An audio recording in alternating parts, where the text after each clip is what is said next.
Welcome or welcome back. Today I'm going to work on this sketch here. I took these photos, I did the reference photo shoot that is posted on my channel, and in the last video I just posted I started the sketch. It was the day of my life, and at the end of the day I finally got to sketching. The process was do the photo shoot, do my best to, get some good enough angles and enough contrast, because what I'm working on right now is a new project. I can't say too much about it because it's still kind of unfolding, but what I can say is that it's leaning more Caravaggio, a little bit more in that chiaroscuro, but more specifically in like a tenebrism style is what I want to achieve with this project. And so this is a study. Like I said, I tried to get something that had a little bit more contrast, that had areas where I could do, some dark darks and some really bright highlights. I've sketched it out in charcoal and I sprayed it first with a matte finish. So this is what I use if I'm using like a unstable medium first, because once you start to get it wet and put paint and water on it, it's going to smudge. So you want to spray that down first.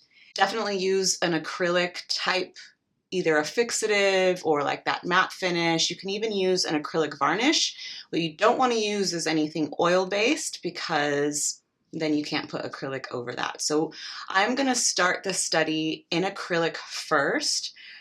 I'm just gonna see how it goes because it's brand new to me. I haven't tried the style yet before, and hopefully it turns out great. Right now I'm working in my home studio in my little corner, but once we get this finished, I'm going to move it to my big studio and finish it in oils. So I'm just gonna bring you guys along that process, and I will probably like do a voiceover and let you know my thought process and the materials I'm using and the techniques. I'm fairly new to painting. I just started painting less than 2 years ago, so I'm still learning, but I will share with you all the things that I do know and have learned along the way, and hopefully that will inspire you to do your own artwork and yeah, try something new as well. Get out of the box a little bit.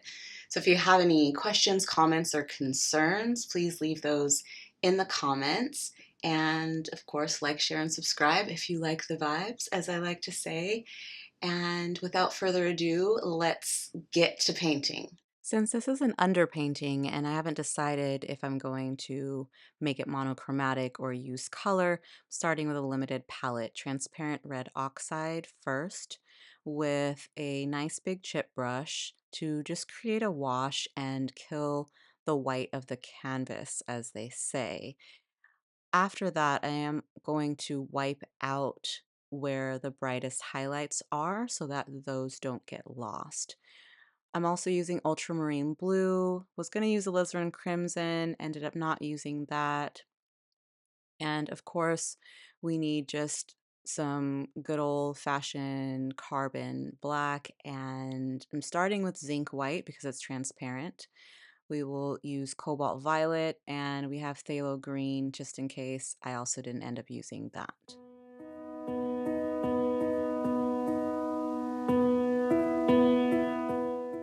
First, I'm gonna map out the darks and the shadows, but not the very darkest darks, more like a 9 on the value scale. If you're not familiar with the value scale, it basically goes from 1 to 10, 1 being the brightest white and 10 being the blackest black, and then it's a gradation from white to black. So basically 1, 2, and 3 are the highlights, 4, 5, and 6 are midtones, and then you have 7, 8, 9 being the shadows. So I'm starting here at about a 9, and I got that color by starting off with the ultramarine blue and then mixing in some cobalt violet and a little bit of black. And if you start with some lighter shadows first, you will get a lot better dimension. So shadows aren't just black and highlights aren't just white. Everything has different colors and lots of different shades. And if you do this in layers, so you would start with it a little bit thinner, for example, a little bit with more water since it's acrylic, or with medium if you're working in, let's say, oil, you'll be able to get different layers.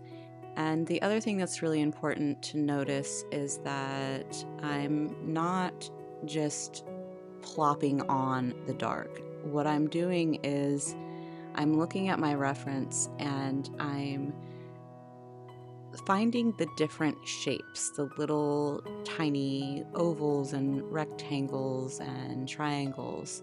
And that's actually what I'm painting. I'm not trying to paint the face.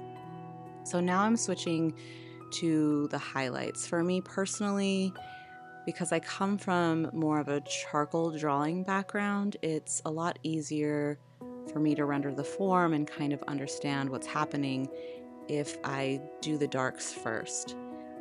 Now I'm adding the highlights, but again, I'm using zinc white, which is a transparent white, and also watering that down a little bit with some water.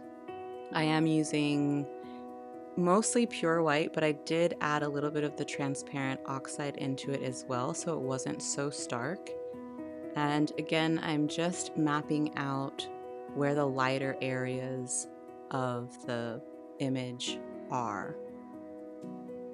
After I do that, I'm going to switch to a more opaque white, which in this case is a titanium white. Same thing with this white is I'm also watering it down a little bit because I want to have layers so that I can layer the highlights, because again, it's not just pure white and pure black in the lights and the shadows. So you want to get more dimension, and the way that you do that is by starting off with thinner layers and then building up the white from there. As we move on, I am going to be adding a tiny bit of the cobalt violet into the white to add that to the highlights as well, to get closer to a mid-tone and start to kind of block in the mid-tones as well, the lighter mid-tones at least. And then later on, you will see that I'm going to go in with a darker black. Well, rather, it's still the same mixture of ultramarine and cobalt, purple, violet, but I'm going to add a little bit more black to get a little bit darker tone. I'm going to go over those layers, just like with the highlights and the whites, to start to create dimension and different tonalities in the shadows, which will give it more interest, more dimension, and ultimately make it more lifelike, because in real life, it's all just a bunch of gradations. There aren't actually any hard edges on anything. All colors, all values sort of just melt and merge into each other. You can see here I'm using a much smaller brush to get more of the details in and a little bit more control of the edges. I do in general like to start with a thicker, bigger brush and be a little bit looser and start with the concept of thin to thick. So again, starting with washes and then slowly building up the thickness of the paint.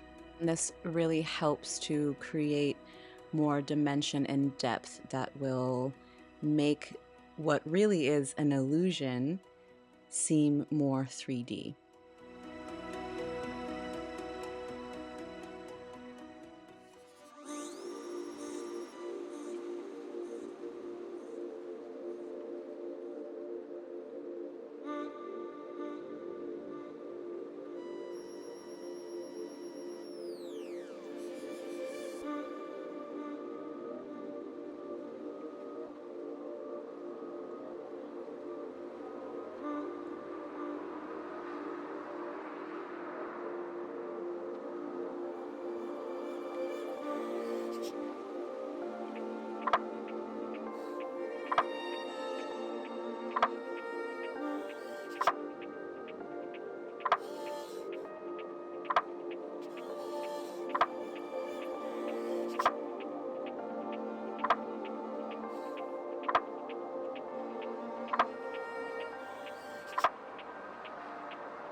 Here I've switched to using the transparent red oxide again, also pretty thinly washed, but this way I can add in some of the mid-tones now.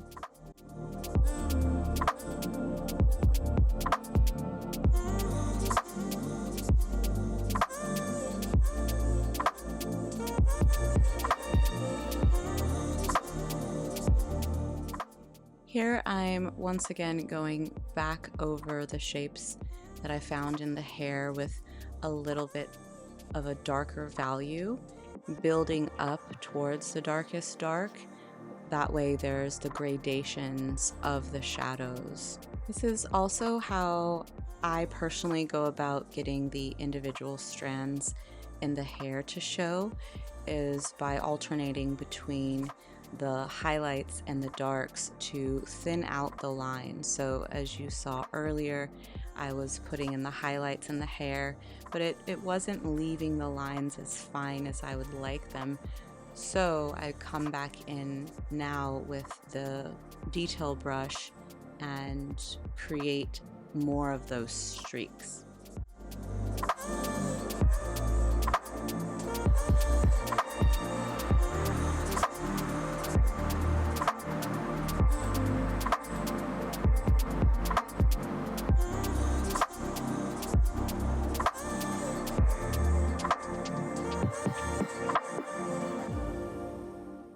Lastly, here I've switched to a mixture of cobalt violet. There probably is a little transparent red oxide in there, and to get the lighter shadows, so a little bit more depth and dimension, carving out the nose to separate the highlight from the shadow there, giving some more definition to the lips and putting in those different lines of shadow and highlight, and also blocking in the shadows that are falling on the face within the highlight.